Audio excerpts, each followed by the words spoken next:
श्रीमद् भगवद गीता अध्याय 9। श्री भगवान बोले, तुझ दोष दृष्टि रहित भक्त के लिए इस परम गोपनीय विज्ञान सहित ज्ञान को पुनः भली भांति कहूँगा, जिसको जानकर तू दुख रूप संसार से मुक्त हो जाएगा। भगवान कह रहे हैं, अर्जुन तुम में दोष दृष्टि नहीं है। दोष दृष्टि रहित भक्त को ही यह ज्ञान लगता है। इस गोपनीय ज्ञान को मैं फिर से कहूँगा, और ज्ञान भी विज्ञान सहित, प्रैक्टिकल सहित, जिसको जानकर तू दुख रूप संसार से मुक्त हो जाएगा। जो संसार में तुझे दुख है उससे तू छूट जाएगा। यह विज्ञान सहित ज्ञान सब विद्याओं का राजा, सब गोपनीयों का राजा, अति पवित्र, अति उत्तम, प्रत्यक्ष फल वाला, धर्म युक्त, साधन करने में बड़ा सुगम और अविनाशी है। ये ज्ञान बहुत उत्तम है। प्रत्यक्ष फल मिलता है। अभी सुनो, अभी शांति आती है। मन बेचैन हो, परेशान हो, गुरु की वाणी लगा लीजिए, तुरंत शांति आ जाएगी। साधन करने में सुगम है, आसान है, और एक बार हो जाए ज्ञान तो फिर नष्ट नहीं होता। हे परंतप, इस उपर्युक्त धर्म में श्रद्धा रहित पुरुष मुझको न प्राप्त होकर मृत्यु रूप संसार चक्र में भ्रमण करते रहते हैं। अगर जिनमें श्रद्धा नहीं होती तो वो इस ज्ञान को समझते नहीं हैं और बार बार जन्म मरण में आते जाते हैं। मुझ निराकार परमात्मा से ये सब जगत जल से बर्फ के सदृश परिपूर्ण है, और सब भूत मेरे अंतर्गत संकल्प के आधार स्थित हैं, किंतु वास्तव में मैं उनमें स्थित नहीं हूं। भगवान कह रहे हैं, जैसे बर्फ में जल हर जगह होता है, बल्कि बर्फ जल की ही बनी होती है, इसी प्रकार ये संपूर्ण ब्रह्मांड मुझसे बना है। मैं सब जगह समाया हुआ हूं। वे सब भूत मुझ में स्थित नहीं हैं, किंतु मेरी ईश्वरीय योग शक्ति को देख कि भूतों का धारण पोषण करने वाला और भूतों को उत्पन्न करने वाला भी मेरा आत्मा वास्तव में भूतों में स्थित नहीं है। अब अर्जुन एक बात देखो कि ये जो सब भूत प्राणी हैं, भूत मतलब 5 तत्व से निर्मित, पृथ्वी, जल, अग्नि, वायु, आकाश, ये 5 एलिमेंट से मिलकर के हमारी धरती पर सब कुछ बना है। अब ये सब कुछ बना है और मैं सब में हूँ, सब मुझ में है, लेकिन मैं उनमें स्थित नहीं हूँ। स्थित नहीं मतलब जैसे बर्फ में पानी स्थित होता है, उस प्रकार से मैं सब में स्थित नहीं हूँ। क्योंकि अगर मैं सब में होता स्थित तो किसी में परिवर्तन नहीं होता, और ये संसार परिवर्तनशील है, लगातार बदल रहा है। मेरे होने से स्थिरता आ जाती, चंचलता का अभाव हो जाता, सब चीज शांत हो जाती। मेरे अंदर शांति है, सबके अंदर प्रेम होता, किसी के अंदर द्वेष नहीं होता। परंतु क्योंकि मैं स्थित नहीं हूं तो सारे दुर्गुण अवगुण सब में आ जाते हैं।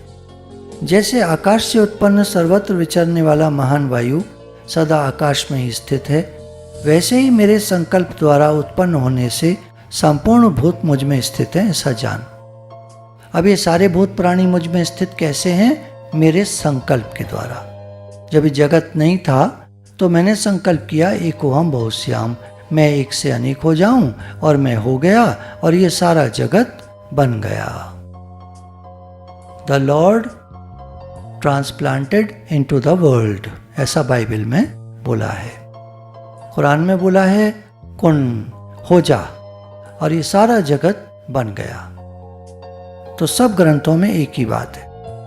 हे अर्जुन, कल्पों के अंत में सब भूत मेरी प्रकृति को प्राप्त होते हैं, अर्थात प्रकृति में लीन होते हैं, और कल्पों के आदि में उनको मैं फिर रचता हूँ। अभी क्रम चलता रहता है। जीवन मृत्यु का जैसे क्रम है, दिन और रात का जैसे क्रम है, ऐसे ये संसार उत्पन्न होता है, फिर इसके बाद समय पूरा होने पर मुझ में लीन हो जाता है, खत्म हो जाता है, उसके बाद फिर उत्पन्न हो जाता है। अपनी प्रकृति को अंगीकार करके स्वभाव के बल से परतंत्र हुए संपूर्ण भूत समुदाय को बार बार उनके कर्मों के अनुसार रचता हूँ। अब जब फिर से जैसे दिन होता है, सवेरा होता है, चिड़ियाँ चहचहाने लगती हैं, कोपलें फूटने लगती हैं, जगह जगह नई नई चीज़ें उगने लगती हैं सूर्य के निकलने से, पानी की बूंदें नज़र आने लगती हैं, एवेपोरेट कर जाती हैं। तो ये क्रम जीवन में देखा जाता है। भगवान कह रहे हैं इसी प्रकार जो लोग हैं, प्राणी हैं, वो प्रलय के समय में सब नष्ट भ्रष्ट हो जाते हैं, परंतु उनके कर्मों की गठरी उनके साथ जाती है। जब दोबारा पृथ्वी की उत्पत्ति होती है तो उनके कर्मों की गठरी फिर खुल जाती है और वो फिर से जन्म ले लेते हैं। उन पुराने कर्मों को वो भोगते हैं, फिर से क्रम चलता रहता है। हे अर्जुन, उन कर्मों में आसक्ति रहित और उदासीन के सदृश स्थित मुझ परमात्मा को वे कर्म नहीं बांधते। अब जिस समय प्रलय होती है वो सारे के सारे शरीर, वो प्राणी मेरे में लीन हो जाते हैं, लेकिन उनके कर्म मेरे को नहीं बांधते, क्योंकि मैं निर्लेप न्यारा हूं। हे अर्जुन, मुझ अधिष्ठाता के सकाश से प्रकृति चराचर सहित सर्व जगत को रचती है और इस हेतु से यह संसार चक्र घूम रहा है। मेरे परम भाव को न जानने वाले मूढ़ लोग मनुष्य का शरीर धारण करने वाले मुझ संपूर्ण भूतों के महान ईश्वर को तुच्छ समझते हैं, अर्थात अपनी योग माया से संसार के उद्धार के लिए मनुष्य रूप में विचरते हुए मुझ परमेश्वर को साधारण मनुष्य मानते हैं। अब जो लोग हैं दुनिया में वो मेरे को नहीं जानते। हमारे गुरु भी जो हैं, हमने उनका ज्ञान सुना, अगर हमारे जीवन में कोई परिवर्तन ना आया होता तो हम उनको कुछ नहीं मानते, लेकिन जब उनके ज्ञान से हमारे जीवन में परिवर्तन आया तो हमने समझा कि ये कोई विलक्षण है। भगवान कह रहे हैं मैं युग युग में आता हूं, समय समय पर आता हूं, लेकिन मेरे को लोग पहचान नहीं पाते। वे व्यर्थ आशा, व्यर्थ कर्म और व्यर्थ ज्ञान वाले विक्षिप्त चित्त अज्ञानी जन राक्षसी, आसुरी और मोहिनी प्रकृति को ही धारण किए रहते हैं। परंतु हे कुंती पुत्र, देवी प्रकृति के आश्रित महात्मा जन मुझको सब भूतों का सनातन कारण और नाश रहित अक्षर स्वरूप जानकर अनन्य मन से युक्त होकर निरंतर भजते हैं। जो महात्मा लोग हैं, ज्ञानी जन हैं, बस वो मेरे को जानते हैं और वो मेरा भजन करते हैं। वे दृढ़ निश्चय वाले भक्तजन निरंतर मेरे नाम और गुणों का कीर्तन करते हुए तथा मेरी प्राप्ति के लिए यत्न करते हुए और मुझको बार बार प्रणाम करते हुए सदा मेरे ध्यान में युक्त होकर अनन्य प्रेम से मेरी उपासना करते हैं। अब जिनको समझ आ गया है कि भगवान इस संसार के स्वामी हैं, सब कुछ उन्हीं का है, उनका भजन करना चाहिए। उनको याद करने से वे प्रसन्न होते हैं और हमारी आवश्यकताओं की पूर्ति भी करते हैं और हमको मुक्त भी करते हैं। दोनों हाथ में लड्डू। भगवान को याद करोगे तो ये जन्म भी सफल और मुक्त भी। भगवान को याद नहीं करेंगे, अपने को कर्ता मानेंगे, तो ये जन्म भी बेकार जाएगा और आगे अगला जन्म फिर तैयार है, पता नहीं किसका मिले, कैसा मिले। दूसरे योगी जन मुझ निर्गुण निराकार ब्रह्म का ज्ञान यज्ञ के द्वारा अभिन्न भाव से पूजन करते हुए मेरी उपासना करते हैं और दूसरे मनुष्य बहुत प्रकार से स्थित मुझ विराट स्वरूप परमेश्वर की पृथक भाव से उपासना करते हैं। क्रतु में हूँ, यज्ञ में हूँ, स्वधा में हूँ, औषध में हूँ, मंत्र में हूँ, घृत में हूँ, अग्नि में हूँ और हवन रूप क्रिया भी मैं ही हूँ। अब भगवान कह रहे हैं ये जो हवन करते हैं लोग, उसमें जितनी सामग्री का उपयोग होता है और जिन उपकरणों का उपयोग होता है वो सब मैं ही बना हूँ, और जो हवन रूप क्रिया होती है वो भी मैं ही हूँ। इस संपूर्ण जगत का धाता अर्थात धारण करने वाला एवं कर्मों के फल को देने वाला पिता, पितामह, माता, जानने योग्य पवित्र ओंकार तथा ऋग्वेद, सामवेद और यजुर्वेद भी मैं ही हूँ।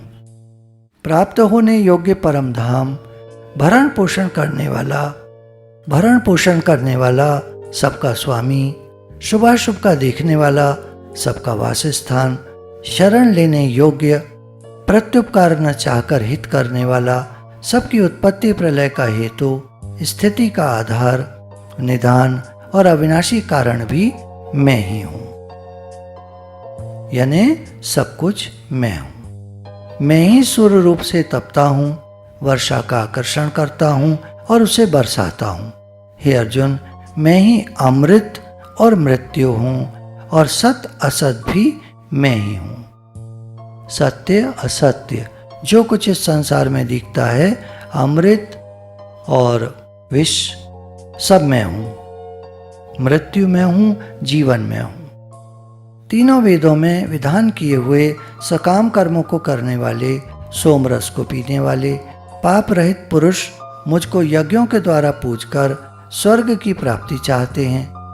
वे पुरुष अपने पुण्यों के फल रूप स्वर्ग लोक को प्राप्त होकर स्वर्ग में दिव्य देवताओं के भोग को भोगते हैं। अब इस संसार में बहुत सारे लोग हैं जो सकाम कर्म करते हैं, कामना से कर्म करते हैं और यज्ञों के द्वारा पूजकर स्वर्ग की प्राप्ति चाहते हैं। स्वर्ग चले जाते हैं, दिव्य भोग भोगते हैं। वे उस विशाल स्वर्गलोक को भोगकर पुण्य क्षीण होने पर मृत्यु लोक को प्राप्त होते हैं। इस प्रकार स्वर्ग के साधन रूप तीनों वेदों में कहे हुए सकाम कर्म का आश्रय लेने वाले और भोगों की कामना वाले पुरुष बार बार आवागमन को प्राप्त होते हैं, अर्थात पुण्य के प्रभाव से स्वर्ग में जाते हैं और पुण्य क्षीण होने पर मृत्यु लोक में आ जाते हैं। अब पुण्य करोगे स्वर्ग मिलेगा, लेकिन वो पुण्य क्षीण हो जाएंगे, खर्च हो जाएंगे। खर्च होने के बाद जब पैसा खर्च हो जाता है तो आदमी कैसा हो जाता है? भिखारी जैसा। तो ऐसे ही उनके पुण्य खत्म हुए, फिर दोबारा पृथ्वी पर आ जाते हैं। अब फिर कर्म करो। जो अनन्य प्रेमी भक्तजन, अब उनसे जो दूसरे हैं वो हैं भक्त। वो सीधा भगवान को पूजते हैं, भगवान को चाहते हैं, भगवान का नाम जप करते हैं, भगवान से बात करते हैं, भगवान से प्रेम करते हैं।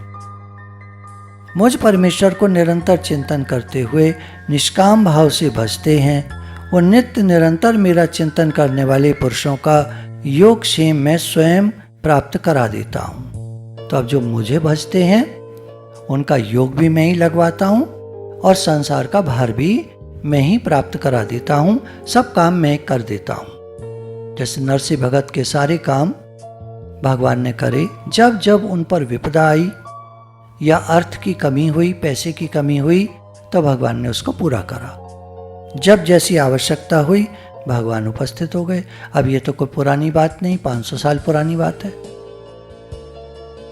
मीरा के जीवन में देखिए भगवान कितनी बार प्रकट हुए, रक्षा करी मीरा की। हे अर्जुन, यद्यपि श्रद्धा से युक्त जो सकाम भक्त दूसरे देवताओं को पूजते हैं वे भी मुझको ही पूजते हैं, किंतु उनका वह पूजन अविधि पूर्वक अर्थात अज्ञान पूर्वक है, क्योंकि संपूर्ण यज्ञों का भोक्ता और स्वामी भी मैं ही हूँ। परंतु वे मुझको परमेश्वर को तत्व से नहीं जानते, इसी से गिरते हैं अर्थात पुनर्जन्म को प्राप्त होते हैं। अब कुछ लोग संसार में देवी देवताओं को पूजते हैं। भगवान कह रहे हैं वो पूजन उनका ठीक है, कोई हर्ज नहीं है, वहाँ भी मैं ही हूँ, लेकिन वे मुझे नहीं प्राप्त होते, क्योंकि उनकी धारणा उस आकृति में, उस इष्ट में होती है, तो वो उनको ही प्राप्त होते हैं और पुनर्जन्म में फिर से चले जाते हैं। अब देखिए यहाँ एक बात आती है कि कर्म आदमी करता है। अनेक प्रकार के कर्म अनेक प्रकार से होते हैं। कितने प्रकार से होते हैं? कर्म 7 प्रकार से होते हैं। पहला शरीर से हम सब जानते हैं, शरीर से हम काम करते हैं, पूरे शरीर से काम करते हैं। दूसरा हम वचन से कर्म बनाते हैं, बोली से। मन से कर्म बनाते हैं, मन में चिंतन करते हैं, तरह तरह की बातें सोचते हैं। तो मन से, वचन से, शरीर से, इनसे कर्म होते हैं। फिर इंद्रियों से कर्म होते हैं, देखना, सुनना, खाना, बोलना, ये सब होते हैं। फिर बुद्धि से कर्म होते हैं, मैं ऐसा करूँगा, मैं वैसा करूँगा, अब यहाँ जाऊँगा, अब ये लाऊँगा, अब ये कारोबार करूँगा। फिर अहंकार से कर्म होते हैं, बिल्कुल नहीं करूँगा, देख लूँगा उसको, मार दूँगा उसको, ये अहंकार से कर्म होते हैं। 7वां है स्वभाव से। स्वभाव से क्या? हमारे चित्त में स्वभाव संस्कार रहता है। जब शरीर में आत्मा प्रवेश करता है तो वो सीधा चित्त के द्वारा चित धातु जो है चेतन का ये प्रतीक है। तो चेतन जो है वो चित्त में प्रवेश करता है और सारे स्वभाव संस्कार को अपना लेता है, जबकि वो निर्लेप न्यारा है। जब बच्चा बड़ा होता है तो उसके स्वभाव संस्कार सब देखने में आते हैं। कोई बच्चा भक्त टाइप का होता है, कोई लड़ाकू टाइप का होता है, कोई बहुत पढ़ने वाला होता है, किसी का मन ही नहीं लगता पढ़ने में, कोई बिजनेस करना चाहता है, कोई नौकरी करना चाहता है। सबके अपने अपने स्वभाव संस्कार हैं। तो 7वां स्वभाव से कर्म। तो 7 प्रकार से कर्म होते हैं। अब इनके द्वारा आदमी कर्म करता हुआ अगले जन्म को प्राप्त होता है। देवताओं को पूजने वाले देवताओं को प्राप्त होते हैं, पितरों को पूजने वाले पितरों को प्राप्त होते हैं, भूतों को पूजने वाले भूतों को प्राप्त होते हैं, और मेरा पूजन करने वाले भक्त मुझको ही प्राप्त होते हैं। इसलिए मेरे भक्तों का पुनर्जन्म नहीं होता। जो कोई भक्त मेरे लिए प्रेम से पत्र, पुष्प, फल, जल आदि अर्पण करता है, उस शुद्ध बुद्धि निष्काम प्रेमी भक्त का प्रेम पूर्वक अर्पण किया हुआ वह पत्र, पुष्प आदि मैं सगुण रूप से प्रकट होकर प्रीति सहित खाता हूँ। लोग कहते ना, कहाँ है भगवान, भोग लगा रहे हो, कहीं खा रहे हैं भगवान? तो भगवान ने यहाँ वचन दिया है। ये 9वें अध्याय का 26वां श्लोक है, इसको आप देखें।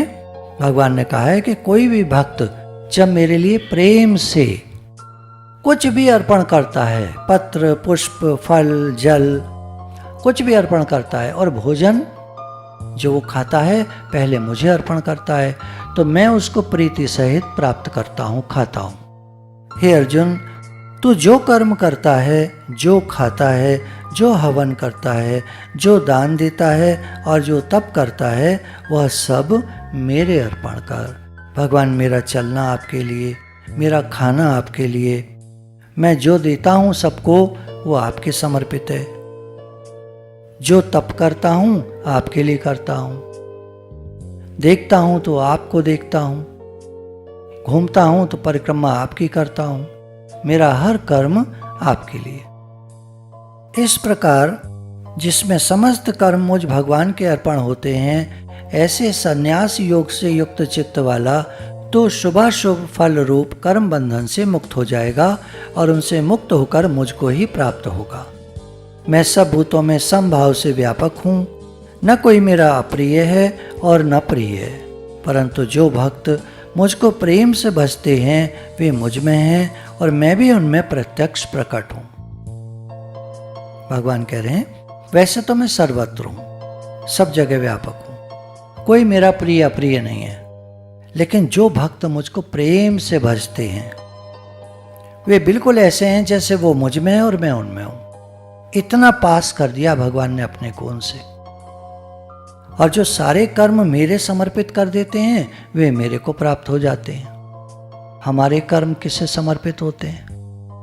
यदि कोई अतिशय दुराचारी भी अनन्य भाव से मेरा भक्त होकर मुझको भजता है तो वह साधु ही मानने योग्य है, क्योंकि वह यथार्थ निश्चय वाला है, अर्थात उसने भली भांति निश्चय कर लिया है कि परमेश्वर के भजन के समान अन्य कुछ भी नहीं है। कैसा भी कोई व्यक्ति हो, अच्छा आचरण न हो उसका, लेकिन अब अगर उसने निश्चय कर लिया कि भगवान मेरा जीवन आपके लिए, तो वो मेरा भक्त बन जाता है और उसके सारे पुराने कर्मों को मैं क्षमा कर देता हूँ।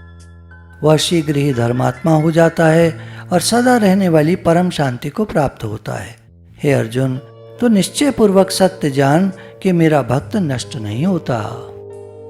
हे अर्जुन, स्त्री, वैश्य, शूद्र तथा पाप योनि, चांडाल आदि कोई भी हों, वे मेरे शरण होकर परम गति को ही प्राप्त होते हैं।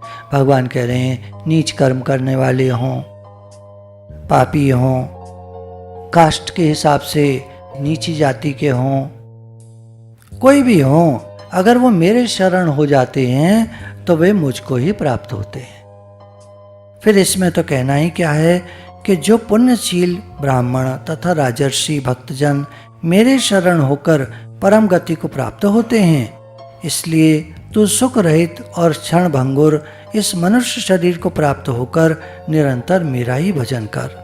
अब जो ब्राह्मण हैं, पुण्यशील हैं, भक्तजन हैं, वो मेरी शरण होते हैं तो परम गति को प्राप्त करेंगे ही। मैं तो कह रहा हूँ पापी भी मेरे को प्राप्त करते हैं अगर वो मेरा भजन करने लग जाते हैं। तो अर्जुन, तुम इस शरीर को प्राप्त करके जो मरण धर्मा है, क्षणभंगुर है, सुख रहित है, कहाँ इसमें सुख है? गुरु के मिलने से थोड़ा सुख होता है। गुरु नहीं मिले थे तब तक कहाँ हम सुखी थे? लड़ाई झगड़ा, राग द्वेष।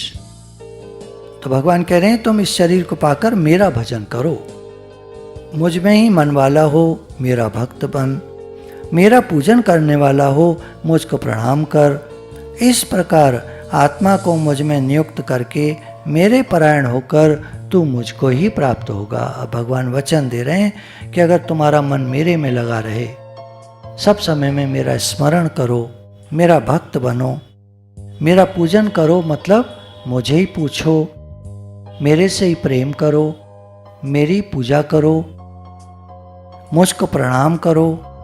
यदि तुम ऐसा करोगे तो तुम मुझे ही प्राप्त होगे, यानी हम मुक्त हो जाएंगे। गुरु भगवान के शुक्राने।